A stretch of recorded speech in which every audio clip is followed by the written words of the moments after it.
ये जो क्वेश्चन है क्वेश्चन 20 क्लास 10 के मैथ्स के एनसीईआरटी बुक चैप्टर का नाम है introduction to trigonometric and trigonometric identities. उसी से रिलेटेड ये क्वेश्चन है। ये क्वेश्चन मैंने ओसवाल सैंपल पेपर से लिए, आप देख सकते हैं ये 2012 को आ चुका है बोर्ड एग्जाम में। ठीक है, तो चलिए देखिए क्वेश्चन क्या बोल रहा है।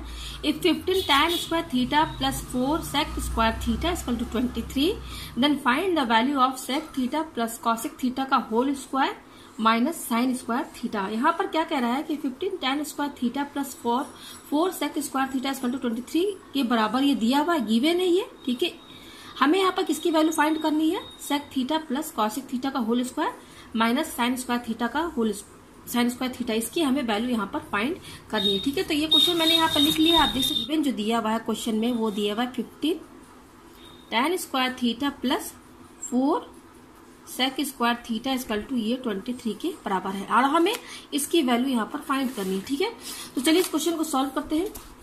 तो यहाँ पर आपको क्या करना होगा, इस पूरे को या तो आप tan स्क्वायर में tan में कन्वर्ट कर दीजिए पूरे को, या फिर sec में कन्वर्ट कर दीजिए। ठीक है, तो इस तरह से क्वांटिटीज में फॉर्मूला आपने पढ़ा होगा कि 1 प्लस tan स्क्वायर थीटा जो होता है वो किसके बराबर होता है, sec स्क्वायर थीटा के बराबर होता है। ये आपने पढ़ा होगा ट्रिग्नोमेट्रिक आइडेंटिटीज में, ये फॉर्मूला है। ठीक है, तो आप देख सकते हैं 1 प्लस tan स्क्वायर थीटा जो है वो sec स्क्वायर थीटा के बराबर है। तो यहाँ पर हम क्या करेंगे, ये जो sec स्क्वायर थीटा है ना, ये इतना, इसकी जगह हम ये लिख देंगे 1 प्लस tan स्क्वायर थीटा। ठीक है, तो चलिए यहाँ पे लिखते हैं 15 tan स्क्वायर थीटा, ये tan स्क्वायर थीटा अपनी ही जगह पर रहेगा। ठीक है, प्लस 4 और ये sec स्क्वायर थीटा, आप देख सकते हैं sec स्क्वायर थीटा किसके बराबर है, 1 प्लस tan स्क्वायर थीटा के बराबर। तो हम इसकी जगह ये टर्म यहाँ पर लिख देंगे और इसको हम ब्रैकेट के अंदर लिखेंगे। ठीक है, क्योंकि यहाँ पर देखिए दो टर्म है, 1 भी है और tan स्क्वायर थीटा है। ठीक है, इसलिए इसको ब्रैकेट के अंदर लिखेंगे। तो हमने sec स्क्वायर थीटा की जगह ये लिख दिया इक्वल टू 23 लिख दिया हमने यहाँ पर। अच्छा, अब चलिए सॉल्व करते हैं। 15 tan स्क्वायर थीटा प्लस, अब देखिए 4 से ये ब्रैकेट खोलेंगे तो 4 जो है 1 से भी इंटू होगा, इससे भी इंटू होगा, तो 4 को 1 से इंटू करेंगे तो 4 हो जाएगा, 4 1 जा 4। फिर प्लस 4 को tan स्क्वायर थीटा से इंटू करेंगे तो ये क्या हो जाएगा, 4 tan square theta equal to यहाँ पर क्या आ जाएगा 23, ये आ जाएगा हमारे पास। ठीक है, अच्छा अब यहाँ पर ध्यान दीजिए 15 tan स्क्वायर थीटा और 4 tan स्क्वायर थीटा, 15 और 4 क्या हो जाएगा 19 tan स्क्वायर थीटा, दोनों ऐड कर दीजिए, प्लस प्लस प्लस होता है तो 15 और 4 19 tan स्क्वायर थीटा।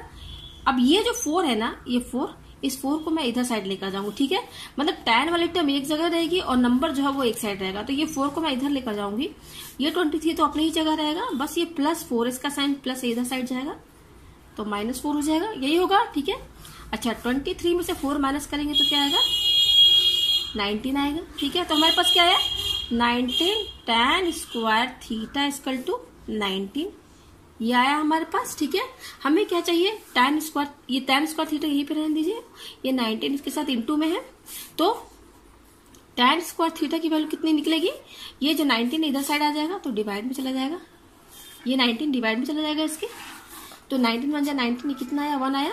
हमारे पास क्या आया है tan square theta equal to 1, ये आ रहा है ना। हमें क्या चाहिए, ये tan स्क्वायर थीटा। ठीक है, तो इसको हम ऐसे लिख सकते हैं tan थीटा का होल स्क्वायर, इन दोनों का मतलब एक ही है, tan स्क्वायर थीटा बोलिए चाहे tan थीटा का होल स्क्वायर बोलिए, दोनों एक ही है। तो जस्ट मैंने इसको tan थीटा का होल स्क्वायर कर दिया इक्वल टू 1। हमें चाहिए केवल tan थीटा की वैल्यू, क्या चाहिए हमें केवल tan थीटा की वैल्यू चाहिए, ना कि tan थीटा का होल स्क्वायर की वैल्यू चाहिए। तो tan थीटा की वैल्यू हमें चाहिए, ये स्क्वायर हटाएंगे ये स्क्वायर हटाएंगे तो इधर क्या लग जाएगा अंडर रूट लग जाएगा। तो tan थीटा क्या हो जाएगा, ये स्क्वायर हटेगा तो यहाँ 1 पर क्या लग जाएगा अंडर रूट लग जाएगा प्लस माइनस, और अंडर रूट 1 पर क्या होगा 1 ही होगा, यही आएगा। तो यहां से देखिए tan थीटा क्या आ रहा है +1 और दूसरा -1, दो वैल्यू आ रही है। ठीक है, तो tan थीटा का आप ट्रिग्नोमेट्रिक टेबल देखे होंगे कि 1 जो है, आप tan वाला देखिएगा टेबल कि tan में थीटा की कौन सी ऐसी वैल्यू है जिसकी वैल्यू 1 है। ठीक है, देखिए निगेटिव नहीं होगी यहाँ पर, यहाँ देखिए दो वैल्यूज आ रहे हैं +1 और -1, तो यहाँ -1 जो है ये आंसर नहीं है, पॉजिटिव है, क्योंकि थीटा की सारी वैल्यूज आप देखेंगे ट्रिग्नोमेट्रिक टेबल में सब पॉजिटिव में है, तो हम यहाँ +1 लेकर चलेंगे, यही इसका आंसर है। अब आप ट्रिग्नोमेट्रिक टेबल में देखिए कि tan का टेबल देखिएगा कि किसमें थीटा की वैल्यू जो है 1 है, तो हम जानते हैं कि tan थीटा ये जो 1 है वो किसके बराबर होता है, tan 45 क्या होता है, इस ये जो 1 है +1 tan 45 किसके बराबर होता है 1 के बराबर होता है। तो इस 1 की जगह मैंने क्या लिख दिया, tan 45। तो देखिए ये tan और ये tan कैंसिल हो जाएगा, तो यहाँ से थीटा की वैल्यू क्या आएगी, आप देख सकते हैं यहाँ पर थीटा की वैल्यू कितनी आ रही है, 45। ठीक है, तो हमने इसको जब सॉल्व किया तो यहाँ से सॉल्व करके हमने क्या देखा, यहाँ पे थीटा की जो वैल्यू आ रही है, क्योंकि देखिए tan थीटा की वैल्यू 2 आ रही है, +1 और -1। -1 नहीं लिया जाएगा क्योंकि कोई भी एंगल की वैल्यू निगेटिव में नहीं है, तो tan थीटा की वैल्यू यहाँ पर हम +1 लेंगे। ठीक है, तो +1 यानी कि 1 जो है वो किसकी वैल्यू, tan 45 किसके बराबर होता है, 1 के बराबर। तो हमने 1 की जगह tan 45 लिख दिया, तो यहाँ से थीटा की वैल्यू क्या आ जाएगी, 45 आ जाएगी। अब देखिए यहाँ पर हमारे पास थीटा की वैल्यू कितनी आई है, 45 आ गई हमारे पास। और हमें किसकी वैल्यू फाइंड करनी है, हमें यहाँ पे वैल्यू फाइंड करनी है sec theta plus cosec theta का whole square minus sine square theta. हमें इसकी वैल्यू यहाँ पर फाइंड करनी है। तो थीटा की वैल्यू 45 आ गई है, जस्ट थीटा की जितना भी थीटा दिख रहा है उसकी जगह 45 लिख दीजिए। ठीक है, तो चलिए शुरू करते हैं sec, और ये थीटा की जगह हम क्या लिखेंगे, 45 डिग्री यही लिखेंगे, प्लस cosec, इस थीटा की जगह हम क्या लिखेंगे, 45 का, और देखिए होल स्क्वायर लगा तो यहाँ होल स्क्वायर लगा दीजिए, माइनस ये क्या है, साइन स्क्वायर थीटा की जगह क्या लिखेंगे हम, 45। ठीक है, ये हो गया। अच्छा, sec 45 कितना होता है, sec का उल्टा क्या होता है, cos होता है ना, तो cos 45 और sin 45, sin 45 और cos 45 इन दोनों की वैल्यू 1/√2 होती है। यही एक एंगल है 45 जिस पर साइन और कॉस की वैल्यू बराबर होती है, 1/√2, दोनों वैल्यू सेम होती है। अच्छा, हमें चाहिए sec 45, तो sec का उल्टा क्या होता है, cos होता है ना, sec का उल्टा cos होता है, cos का उल्टा क्या होता है, sec होता है। तो यहाँ पर cos 45 1/√2 है, तो sec 45 कितना होगा, sec 45 क्या होता है, 1/cos 45 के बराबर होता है। तो जस्ट 1/cos 45 कितना दिया है, 1/√2। तो यहाँ से जब आप इसको सॉल्व करेंगे ये पूरा टर्म, तो ये √2 के बराबर आएगा। तो sec 45 कितना हो गया, √2।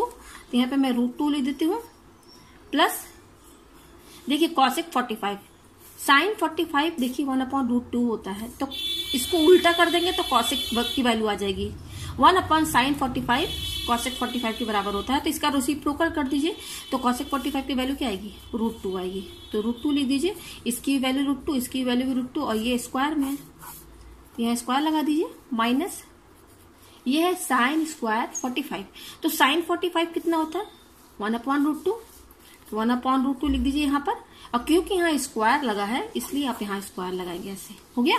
तो चलिए देखिए ये √2 2 बार दिया हुआ है, तो इसको हम ऐसे लिख सकते हैं, इन दोनों को जोड़ेंगे तो इतना आएगा, और क्योंकि स्क्वायर लगा है तो यहाँ स्क्वायर लगा दीजिए, लगा दिया, माइनस ये 1/√2 का होल स्क्वायर, इसको मैं 2 बार लिख देती हूँ, लिख दिया, ऐसे लिख दिया।